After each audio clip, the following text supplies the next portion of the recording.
Today, I'm thrilled to welcome a true leader and innovator in Canadian real estate industry, Mark Steele.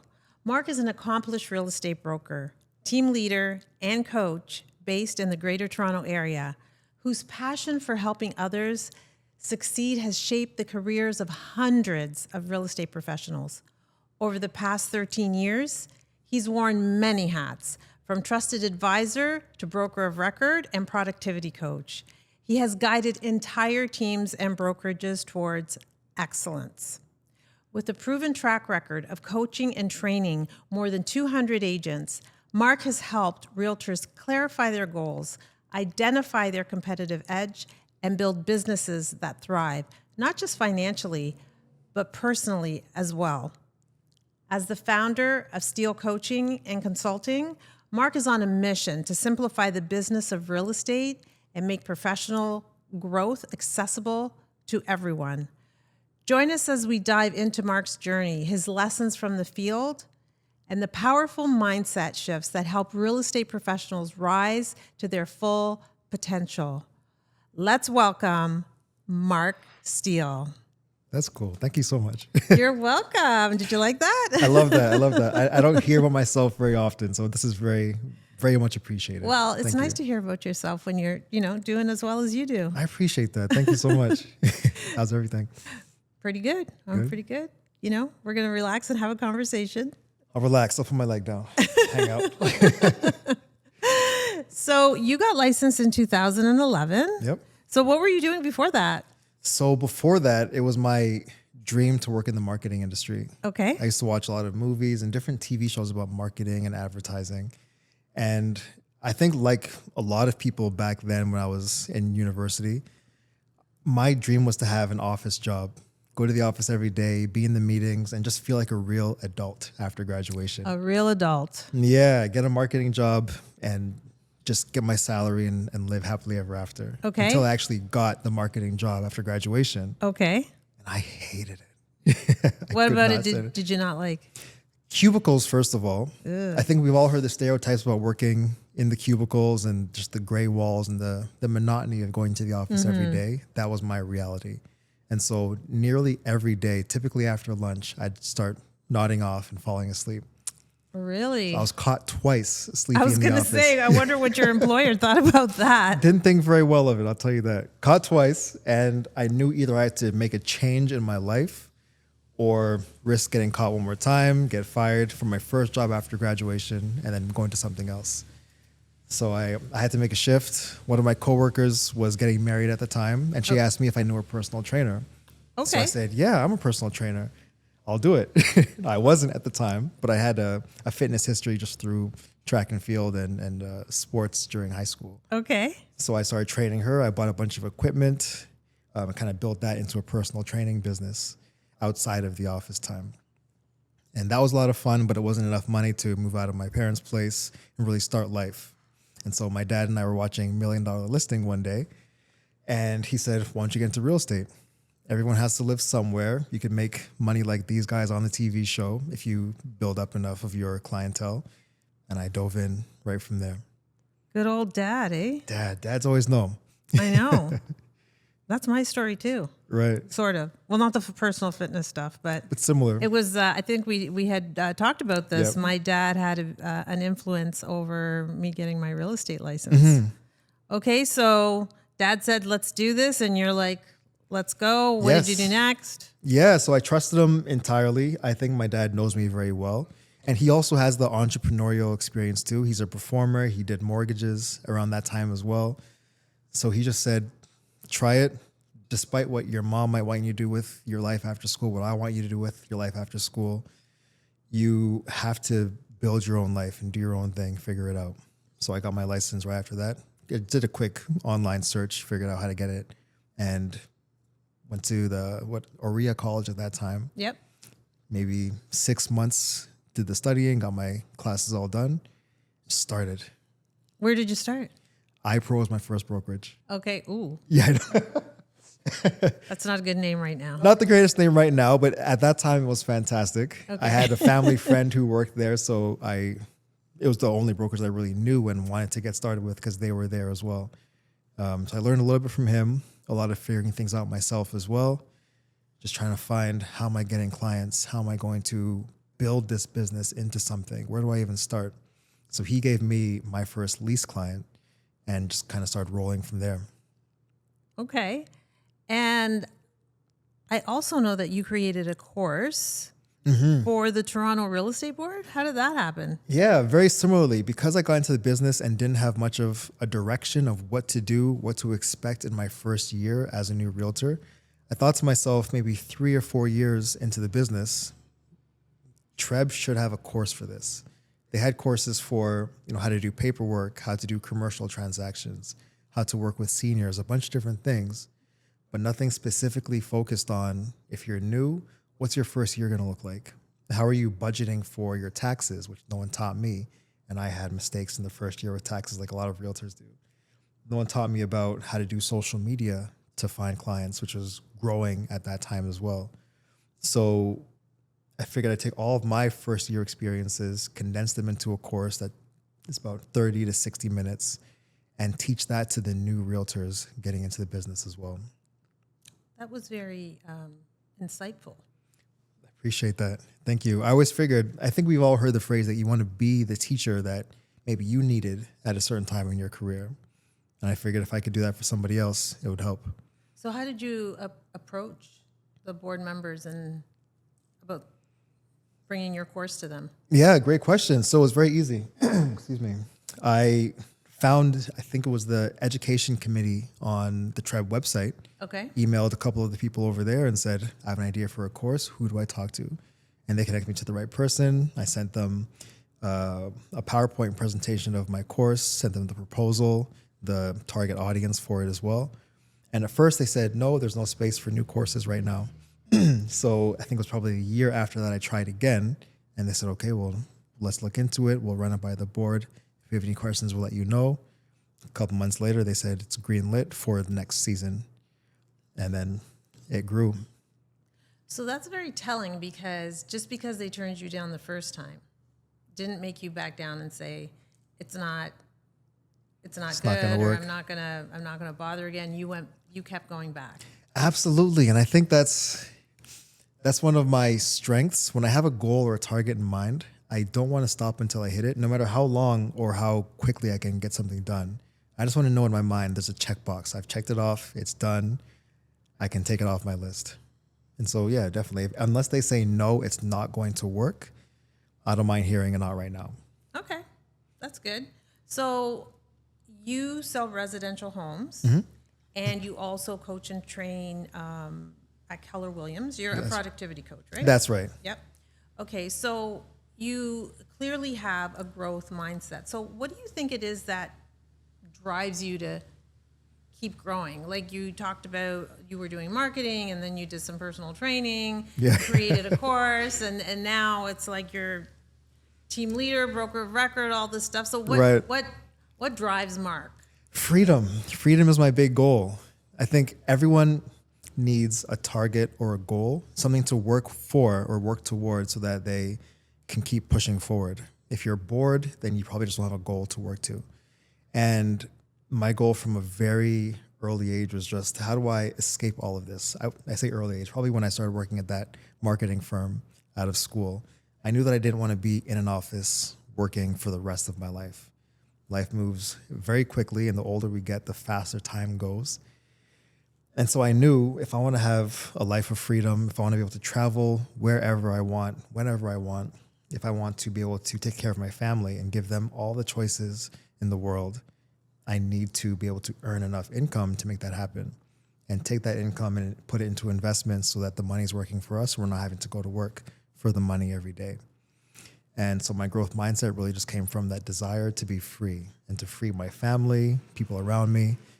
Just give us time to enjoy life. That's so amazing, because my podcast is called Freedom to Succeed. I've seen. It aligns with you. We're on the same page. We're on the exact same page for sure. Well, and it's interesting that you mentioned that you did recognize that money was good for what money could do. And it also would give you opportunities for yourself, for your children in the future. Right. Is that like what your mindset was, is what the money could do for you? Yeah, that's the exact same thing. That's all I want to work for right now. All of the money that I make from now until I don't have to be working for it anymore is going to be the foundation, hopefully not just for myself and for my wife and for your children, but our future generations at the same time. If I can set us up for freedom until all of this world experience ends, that's the objective. It's such an amazing feeling to know that not only can you be financially independent, but you can also contribute to others that aren't there. It's really a great place. Yeah, I think a lot of people are just, all we want is security at the end of the day. We all go to work and we all make money because we want to be secure. We want to know that we can get the food that we want. We can live in the country or the city or the property that we want. We can travel where we want to go. We all want the same things. It's just a matter of how do we get there. Some people work 9 to 5 and they are comfortable with that. And there's nothing against it. If you enjoy working, then by all means do that. Some people build businesses. People like us, we work in real estate. So it's a business plus we're spending time and you make the most of it. Yeah. So you've had a lot of success in your life. So have you ever had any challenges? I mean, everybody has some challenges. Course, yeah. And usually we learn from challenges. That's how we learn. So Yeah. tell me about some of the challenges you've had. I'll tell you a cool one. I'll tell you a story from probably my first half year, maybe into my second year in the business. Trusting people that I met online was a challenge for me. Yes. Trusting people I met online. I was trying to find clients. I was prospecting. And there are 2 clients in particular that come to mind. One of them, who I found from putting a property on Kijiji for lease. Hey, buddy. You have a friend there. I put a property on Kijiji for lease. And as you probably know, with any of these classified websites, you're getting a bunch of people. Some of them are legitimate. They have their credit reports, job letters, etc. Some of them say they have the right things and they fake them or they just don't have anything at all. Yes, I've seen that. Yeah. So I found a potential client for a lease. He said he had 1 dog, a little German Shepherd puppy. Showed him a bunch of places. He had funds. He had income. And I put him in a house in Vaughan at that time. Probably about 2 or 3 months later, the landlord calls me and saying, "What's up with your client? I need him out of the house immediately. He's destroyed the house." And I'm wondering what's going on. This guy was so nice when I met him. He had 1 dog. What could be the big deal? The landlord tells me he has 9 dogs in the house. My. The German Shepherd puppy was just one of the litter of puppies that the mother puppy, I don't know what you call the mother puppy, but the mom had a litter of 9 puppies and they were all in the house, or 8 puppies and they're all in the house. So that's when I started to become a little more weary of who I'm trusting from online, doing more vetting, making sure that I'm asking all the right questions, taking more time to understand who I'm working with, especially if I'm prospecting to strangers, which most of us as realtors are, if we're Yes. looking to build our businesses. Yeah, we are talking to a lot of strangers. Mm-hmm. So what, other than like taking more time, were there any other strategies that you used or that you implemented to help you overcome this, I don't know if it's a fear, but just like a weariness of, a weariness of speaking to strangers? Because it's a real thing, especially in this day and age for Yeah. realtors. No worries.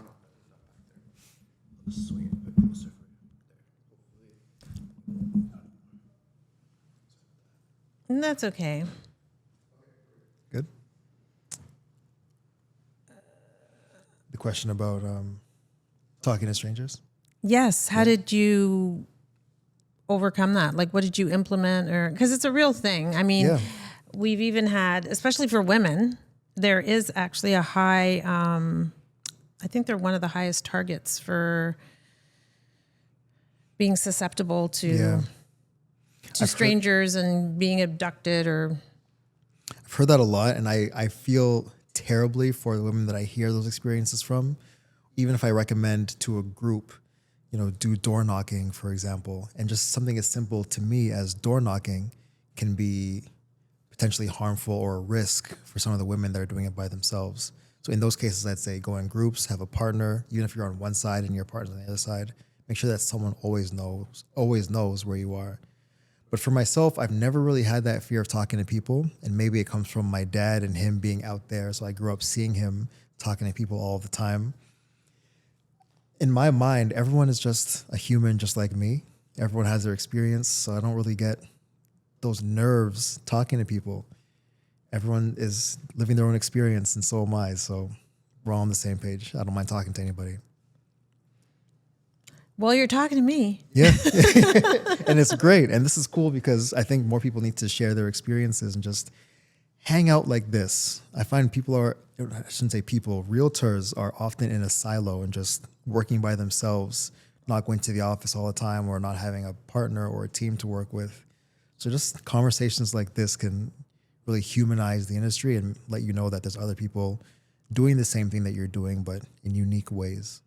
It definitely can be a lonely business, especially because with all the technology nowadays, Right. you really don't have to leave. I mean, I remember years ago, if we had to get an offer signed or a counter offer, you had to show up in person. Driving to the house or the office. Driving to the house, late nights, early mornings, working with shifts, and sometimes you would be waiting outside with your buyer, and the other agent was inside talking to their seller.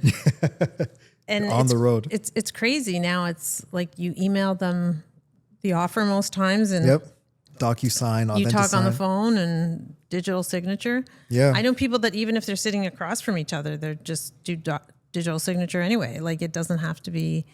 So the opportunity to work from home, there's definitely like a lot of benefits to it. But you're right, it can make it a very lonely job. Absolutely. And I find that some realtors lose the humanity of the real estate business as well. You've probably experienced this if you're putting a clause together for a buyer on the Schedule A, for example. For anyone who's watching who's not a realtor, that's just the clause is like, home inspection, credit report, that kind of, not credit report, financing, mortgage financing, that kind of thing. They lose that simplicity of adding clauses that are just human clauses. So people might ask me, if I want them to replace the stove, how do I ask them to do that? Just put it in the offer and say, the owner agrees to replace the stove. And just something as simple as that. But they complicate it because they lose that human touch to real estate. At the end of the day, this is just a people business. Just talk to people, like people. Whether you're on the buying side or the selling side, we all have the same goal. Get the house sold in a win-win situation for our buyers and our sellers. So I think if we all just talk like humans, it makes it a lot easier that way. I think some people have lost that art, especially, I don't want to say like the younger realtors. Yeah. I've noticed like team members will sometimes call me and say, well, this situation arose and how do I tell them this? And they're telling me exactly. And I said, What they should say. tell them exactly what you just told me. Right. And they're like, oh, it's the same thing. Yeah. But it's like, there's almost like this fear of talking to them and being clear about. That's it. I think they're looking for the most complex legal language to use for their schedules when they don't have to do that. Make it clear and understandable. The agreement of purchase and sale has all of those legal clauses already, which can be complicated. But if you're writing your own schedules, just make it plain English. Definitely. Yeah. Or nowadays you can ask ChatGPT. Although That works too. It's not perfect, but I've seen it work for some people. ChatGPT even knows like a real style of clauses. It's kind of crazy. I wonder if people are losing their creativity by relying on ChatGPT though. Perhaps you don't need to think that hard. You really don't have to. I found myself using it as well for video ideas, for example. And I have to actively stop myself from going into it for video ideas and then asking it for scripts and then asking it for shot list ideas. It can get very easy to fall into that rabbit hole of relying on technology. As useful as it is, we need to keep our own brains active as well. Yes, absolutely. So you have had a lot of success, but tell me about like a big win, like whether it's like personal or business. I'd say the biggest win that comes to mind was when I got my first investment property. Okay, nice. Yeah, the first one. I had a failure and then a success with that.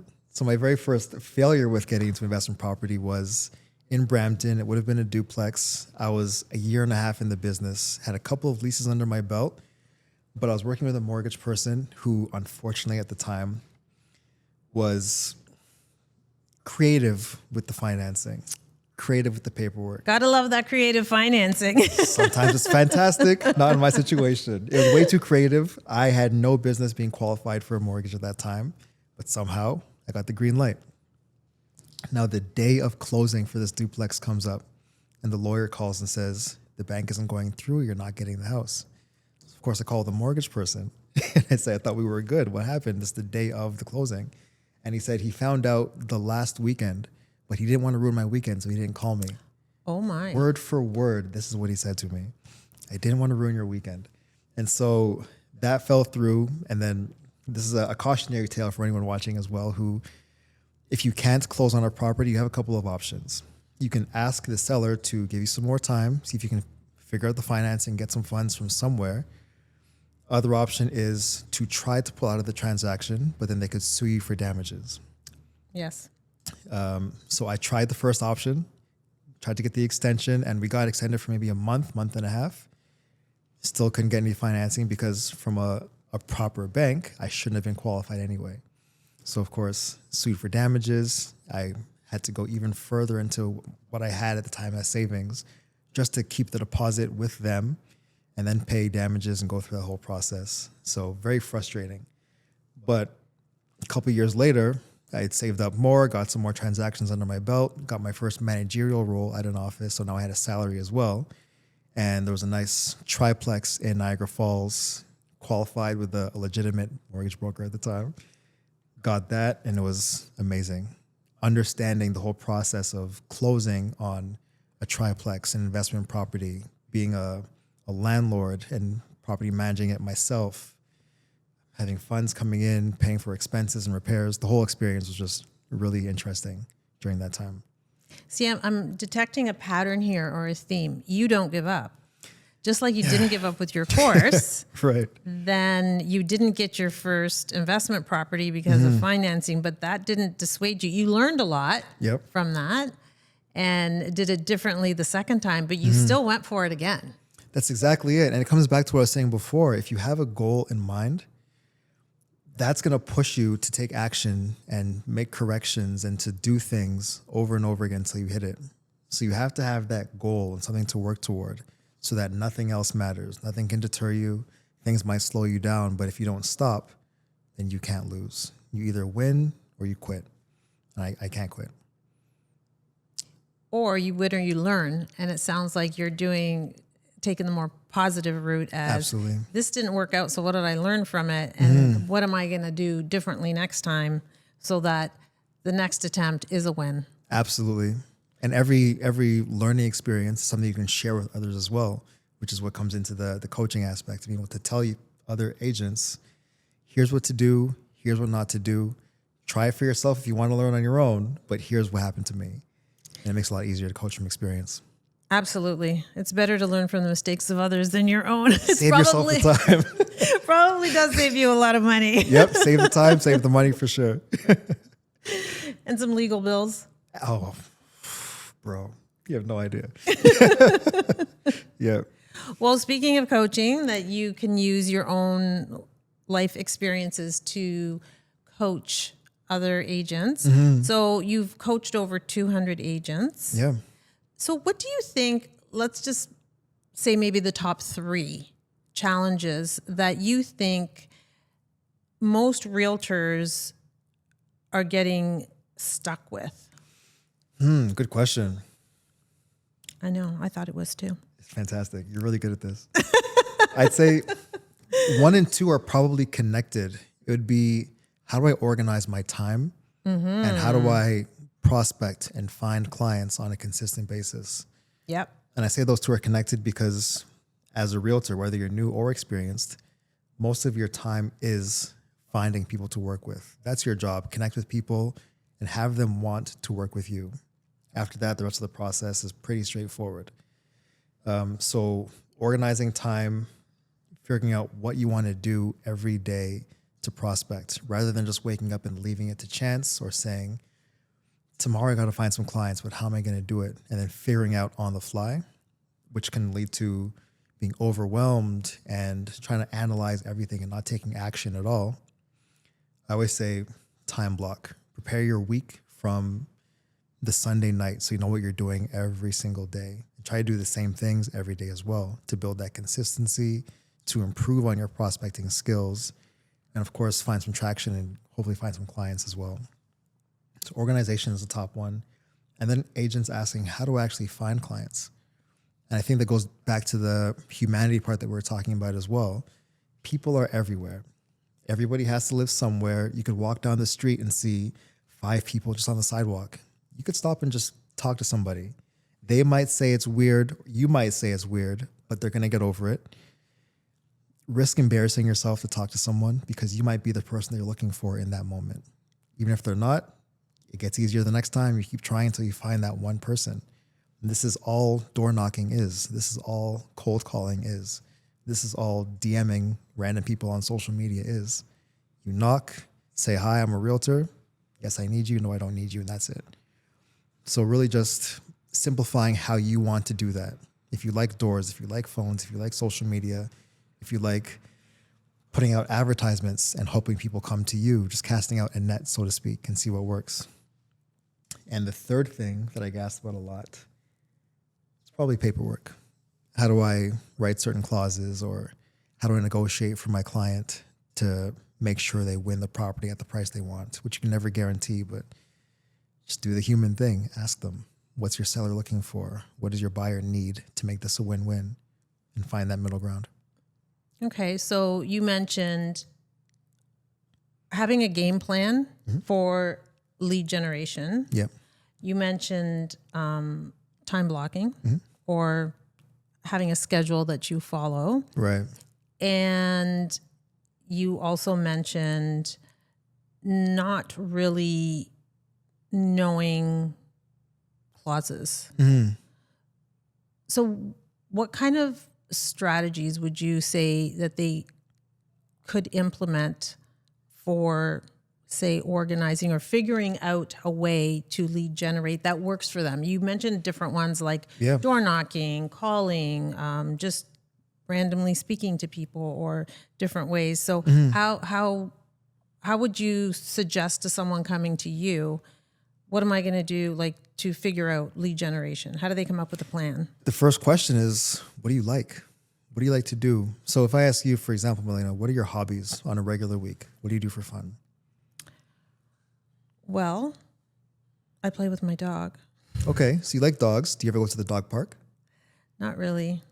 Okay. I don't go to the dog park. That's fine. Do you walk your dog on a regular basis? I do walk my dog. I like to work out. I like eating in restaurants. I love hanging out with people and just catching up. Right. I actually do like talking to people, obviously. So it's easy for you. Easy for you. Right. So that part's easy for me. Right. So in that batch of things, if you walk your dog, maybe see the same people walking their dogs if you walk at the same time every day.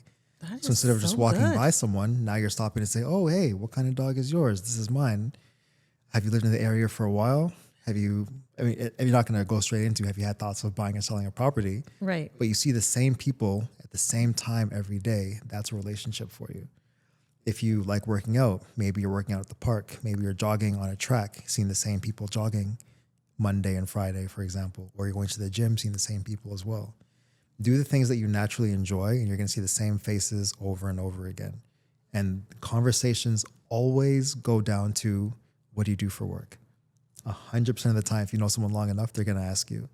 And if you're a realtor, they're eventually going to ask you, how's the market? Have something to say. Always goes to that. People want to know what's going on with Every single time. Have something to say and then just build it from there. And that is a contact for you. They might not be a buyer or seller right now, but they might know someone who is. If you come across someone who wants to rent a property, don't shy away from them. I know there are a lot of more experienced realtors who don't want to work with renters because it's not a lot of money. It takes the same amount of time as buying or selling a property. If you can make it efficient for yourself, it's still worth working with a renter because they could be a buyer at some point in the future. Maybe they're renting themselves, but they own an investment property. Now they need you to find 3 or 4 more tenants for their property, or they want to sell their property and buy something else. And you never know who knows who. Everybody lives somewhere. Everybody knows someone else. So I was trying to treat everybody with that $1 million client mentality because you never know. It's crazy that you bring up tenants and leases because I just had a conversation with a realtor last week who said that his team does about 500 leases Wow. a year. And the one gentleman on his team that's really taking it over does a minimum of 10. Okay. And because, as you mentioned, a lot of realtors don't want to do them because it's the same amount of work for not very much return on investment, they usually double end it. Right. So if you double end that and times it by 10, you can make a pretty good income. 100%. I always told even the realtors that I work with, $1,000 per lease is $1,000 more that you had yesterday. Might be $1,000 more than someone who's waiting for that buyer or seller client. And the market is what it is right now. Things are slowing down a little bit. They might be looking for the whale when you're just catching little fish every day, once a week. And 500 leases is amazing. That could be $500,000 for this company. If you do that yourself, it's a lot of work, but make it efficient, make $1,000 a hit, and it's a good income. And eventually those tenants may want to buy. So you're building your database and you keep in touch with these people. And next thing you know, you've got 500 buyers. And who wouldn't want that? If you're thinking long-term about your business, Exactly. you're planting seeds every day with every conversation and every satisfied client as well. And you don't have to work in the office 9 to 5. A lease That's is the still goal. No cubicles. That's it. A lease is still only 2 to 5 hours max. You're not in the office for 8 hours a day, 5 days a week. You're ahead. You're definitely ahead.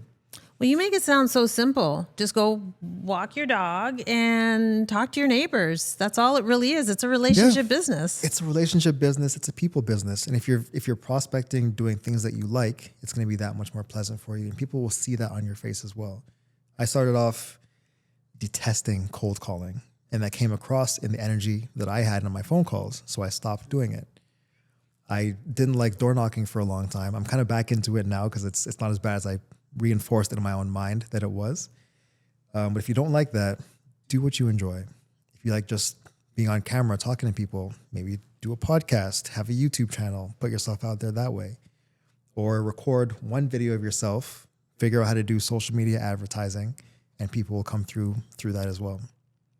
There's so many different ways to find business nowadays because there's people everywhere. There's definitely people everywhere. So you also mentioned following a schedule and time management. So what would you suggest to an agent to help with that? Good question. There are 2 principles that I teach on. Time blocking is, of course, the main one, and then something called Parkinson's Law. I've never heard of Parkinson's Law. This is the cool thing. So I'll start with that. Parkinson's Law essentially says work expands to the time given to it. That I have heard of. I just didn't know it was the title was That's Parkinson's the official Law. title. Exactly. Well, we've all experienced it, right? Yes. How many of us have been in school, for example, and the professor or the teacher says, you have an assignment due 1 month from today, and you'll wait until the last day to get it done. But in that last day, you're going to get it done in 1 hour or 2 hours. That same 2-hour block could have been done in the first week, but you waited until the very end because you had that much time. If the professor said you have an assignment due tomorrow, you're going to get it done by tomorrow. If they say next week, you'll get it done by next week. So I think that so many people give themselves too much time to get certain tasks done. Yes. When they could shorten that time and make it a lot more efficient. Not to pack more work into your schedule, but to give yourself more freedom by doing things faster. So Parkinson's Law is what I approach my own calendar, my own scheduling with. Now, when I'm choosing things on my calendar, it's all based on my goals. I want to be 80 years old and mobile and strong. So I have to work out consistently from today. So I start my days with a workout. 30 minutes, not 45, not an hour, 30 minutes a day. I have time to have breakfast and clean up in my schedule as well. Now, for prospecting, I call that my power block. What am I going to focus on doing for 2 hours straight? No distractions, no cell phone unless I'm prospecting on my phone. So what are those things going to be? Maybe it's email outreach. Maybe it's following up with my past clients. Maybe I'm doing some nurtures for the new clients that I'm working with. 2 hours solid. But because that 2 hours is focused and there's no distractions or no people popping by my office to have conversations, you're getting a lot more work done with just straight 9 to 11 work rather than sporadically picking up work and doing things distracted here and there. And the afternoon is for showings or going for a walk or talking to friends and family, whatever else I want to do. But the morning is the block for work. Everything else is just a bonus. So from between the Parkinson's law and you're saying your morning and you stick to your schedule, it sounds like deadline. You give yourself a deadline. Another way I've heard Parkinson's law described is have you ever gone away on a vacation and realize how much you actually get done Before you leave? in the few days before you leave? It's like almost like unbelievable. It's like you're so productive and efficient. Absolutely. And you think if I did this every day, it would like imagine how much you could get done. It's that urgency, the urgency and the timeline or the deadline that speeds you up and makes you more focused, because if you don't get your work done by the time the plane takes off, you're not getting it done. And we always get it done. One of the books I recommend to when I coach clients is, have you heard of the 12-Hour Work Week? Of course. Yes. Yeah. Because if you wait, like you mentioned, instead of the end of the month, if you wait till the end of the year, they've realized that a lot of even like corporations have their best months at the end of the year. Right. But if the end of the year happens every quarter, then it's more consistent. Right. There's always that final couple of week push in their different quarters. I think that makes a lot of sense. And it's the same principle we're talking about. Shorten that time toward your goals, and you're going to work a lot faster with a lot more focus as well. Yeah. So, okay, so we talked about the timeline. We talked about lead generating, and then you also mentioned, I've forgotten what you said. The third thing. Just the paperwork. The negotiation, paperwork, conversations, right. Yeah. So what strategies do you have maybe for people having clauses ready, or what do you think? Yeah, just that. Have a database of clauses that you regularly go to that you can copy and paste from. One of the easiest things about web forms right now, where realtors can just go and find the documents and prepare their offers, they do have a database of pre-written clauses on there. They can just drag and drop or copy and paste, change dates, times, etc. So you can just base your deals off of those. And if there's anything unique that you want to add specific to this particular house, request like, again, the owner or the seller agrees to replace the furnace or the stove, just use plain English. This person agrees to do this by this date. We're going to check it by this date. And if it's not done, we're going to request an extension. Put what you're asking for, the time you're going to confirm it, and what happens if it's not done. As long as everyone signs off and are on the same page, that's all you need. And of course, call the realtor on the other side of the table before you prepare this so they're not being surprised by something as well. It's a people business. Most times people will be accommodating as long as you let them know what you're asking for. Yeah. When we were talking about timeline, it reminded me of a client that I used to coach in Florida. And I think one week we were having a conversation and she didn't meet her goals. And one of the examples she gave me was of a home inspection that went bad. Right. And she was always putting out fires. And this is why her lead gen time was interrupted. Okay. And I had suggested to her that she implement, like, are you, again, communication, are you communicating with your buyers and sellers that you will return calls after 12 o'clock? Because having that in place and setting those parameters from the beginning, because she was saying, well, I think they're going to get upset. If I didn't answer the phone, they would be upset. They would think I'm neglecting them. They would, and I said, but if you had told them from the beginning, then there wouldn't be that expectation. It's like showing up at the store that opens at 10 o'clock, showing up at 8 o'clock and expecting to buy something. And you're banging on the door frustrated. They told you. Yeah. Exactly. So you wouldn't, it's not that they don't want your business. It's like they open at 10 o'clock. Right. And I said, and if you answered the phone, like, did it change the outcome of the home inspection or how you handled it? And she said, no. Could you have handled it the exact same way after 12 o'clock? Yes, I could have. Right. So sometimes it's just that communicating with your buyers or sellers that these are your parameters, and people will easily like follow through and respect them, knowing that, okay, I'm not upset that she's not calling me before 12 Every or time. returning a call, because she never does. And she Right. said from the beginning that was the arrangement. It's such a simple thing. It's a people business. It's a people business, just that communication and Yep. letting people know. So tell me about, you're the broker of record at Keller Williams Innovation. Yep, that's right. In Kitchener. When did you start that? I started at the company February of this year, Okay. and the broker it's of record a role is a new couple transition. months. That's right. Yeah, I was living in Etobicoke, and I saw this role come up. I'd heard about Andre as well. Andre is the owner of the brokerage. I thought this would be a great opportunity to make a shift, live in a different city for a little bit, and learn from someone who's been doing a lot of great things in the industry as well. So I was happy to take that chance. I had been broker of record in previous offices before, Okay. but this was the biggest office at a pretty big brand as well, which is new for me. How many agents are at Innovation right now? Right now, I believe it's around 165 or 170.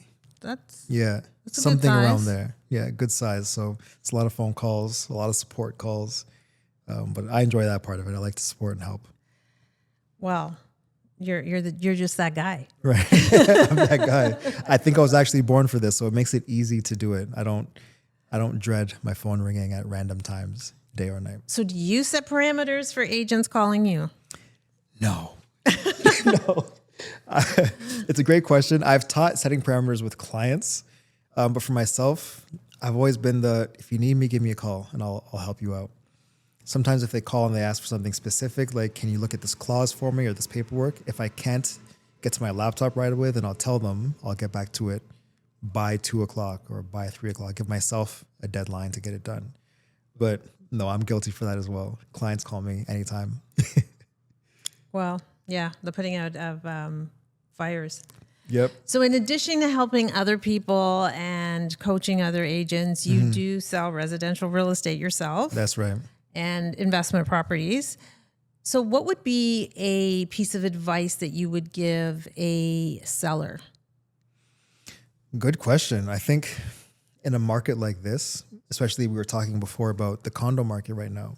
Now there are a lot of people trying to sell condos, but the inventory is so high, average pricing is coming down. Some of those condo owners want to sell their condos and then move into something that's more suitable for them. But they want to wait until they get the perfect price or wait till the market goes back up, and we can never predict that. So I'd always say take the market for what it is right now. And with any kind of investment, whether it's real estate, stocks, anything, sometimes you take a hit in the short term to make a lot more profit in the long term. So if that means selling your condo today for less than you're expecting, at least you're out of it before potentially the market even goes lower. And you can still take the average pricing decreasing in the market to buy something else that's less expensive as well. So maybe you're Exactly. buying your duplex or your triplex, living in one unit, renting out the other ones, or renting out the entire thing. But if your condo's going down, other property types are going down as well. And you can still make that shift. Yeah, a lot of people feel that, well, the market's slow, so I want to get more money but they don't take it further to think that, well, if I'm getting more for my place, then I'm paying more and spending more for the next place. So as Exactly. long as you're buying and selling in the same market, it pretty much evens out. Yeah, that's right. So take full advantage of that. And investing is not always going to be a win. You can take a small hit now. You can win a lot bigger in the future. It's the long-term game. That's it. Whether you're a realtor or an owner, it's the long-term game. It's not, what do they say? It's not timing the market. It's time in the market. I like that. Very clever. I heard it the first time a few months ago, but it makes sense. It does make sense. So what advice would you give to buyers? For buyers, I'd say if you have the ability to, buy a multifamily home. Start off something simple, multifamily residential, so 2 to 4 units, especially if it's your first property. Single family homes are great if you want your privacy, you want some space, but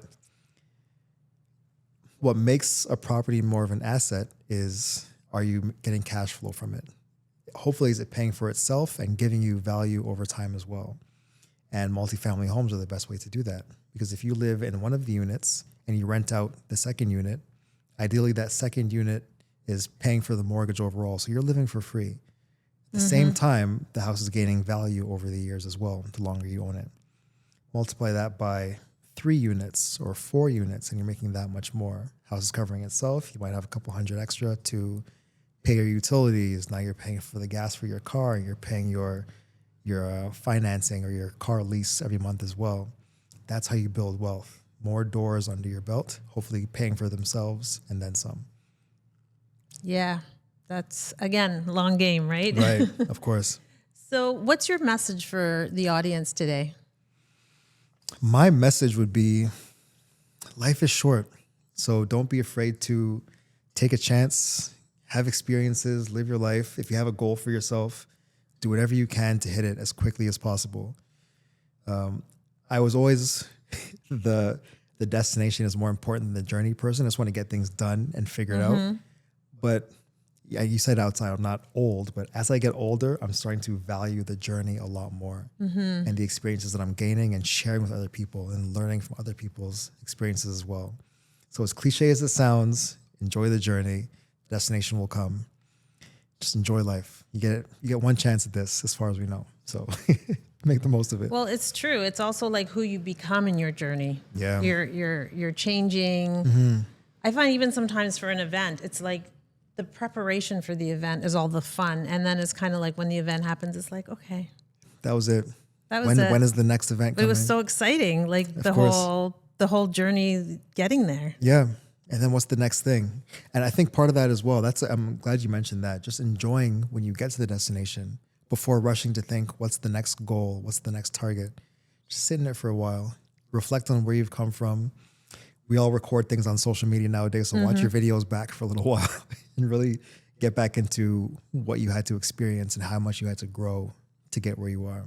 We do certainly document a lot on social media. Everything. I was watching a video this morning on social media, a guy doing one of those like half marathons. Okay. And he's recording himself and the crowd behind him. And I was saying to myself, everyone records everything nowadays. No one's just jogging for the sake of jogging anymore. Now we want to show other people that we're jogging.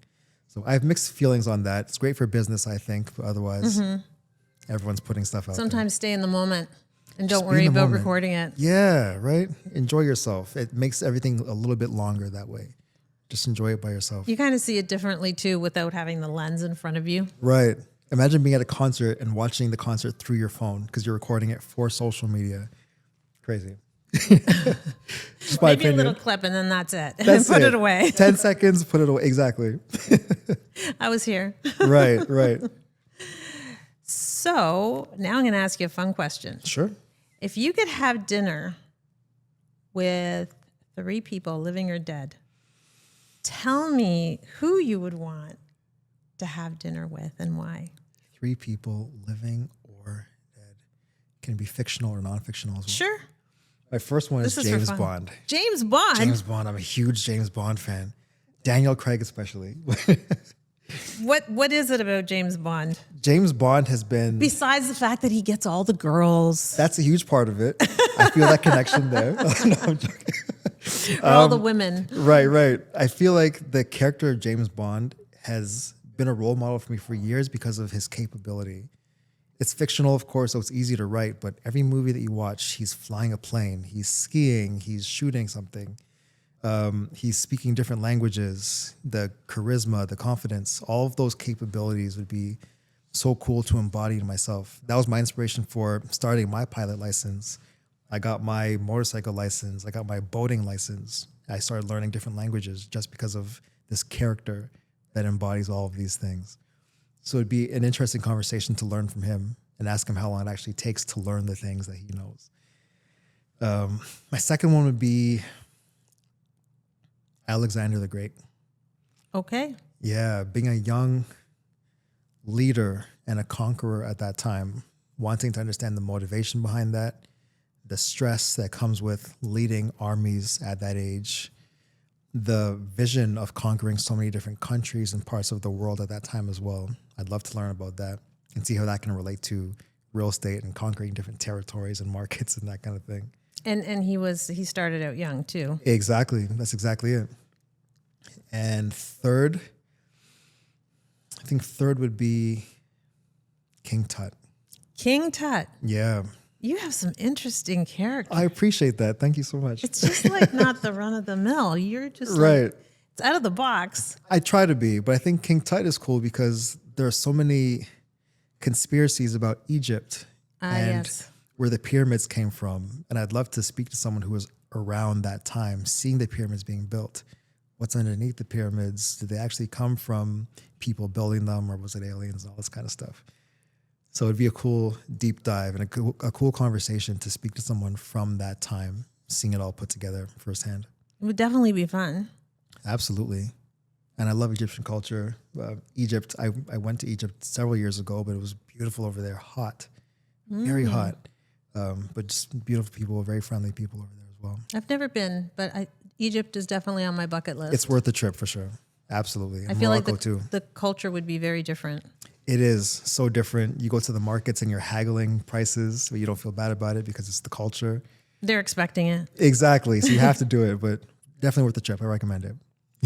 So I know you work really hard. Mm-hmm. So what do you do to reset? Another cliche answer, long walks. I love a long walk, either on a beach or through a forest. I'm trying more and more nowadays to not have my headphones on, not be listening to a podcast or music all the time. Similar to what we're talking about with just social media, I find that we're always inputting something. Either we're watching a YouTube video or a social media video or listening to music or podcasts or reading. I found so much relaxation in just walking with no headphones on, just taking in the sounds of nature. And that's my biggest reset now. I actually did a video on the power of silence. Tell me about that. Whether it be meditation or going for a walk, or how I think I used a metaphor of the captain of a ship, a busy ship, and nobody can hear the captain. And the captain is actually you. Okay. You can't even hear yourself speak because there's so much noise. We're always rushing to get to the next thing and being productive. And it's like we don't even know what we want anymore because we're always doing, as opposed to taking some time to just be quiet and listening to our own internal selves, right, and to our thoughts. And definitely, like, forest bathing is something that people love doing. Trees are very it's such a beautiful and simple thing. And I think this just came to me now as you mentioned it.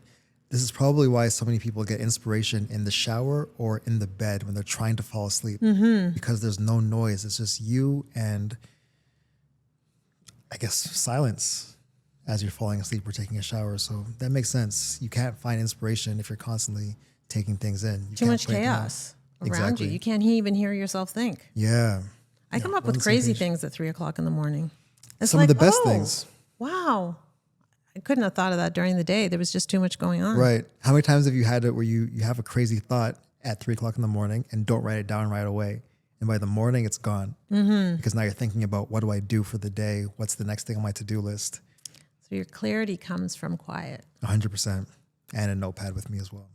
Yep. Yeah. We're on the Have same that page. notepad next to your nightstand. You have to, because these things will come and go just like that. I know. And then sometimes I think, did I dream that or was that real? Right. We're on the exact same page. We think alike. Well, thanks so much. You've been amazing. This is very cool. This I like has been this. such an inspiring and insight-packed conversation with Mark Steele.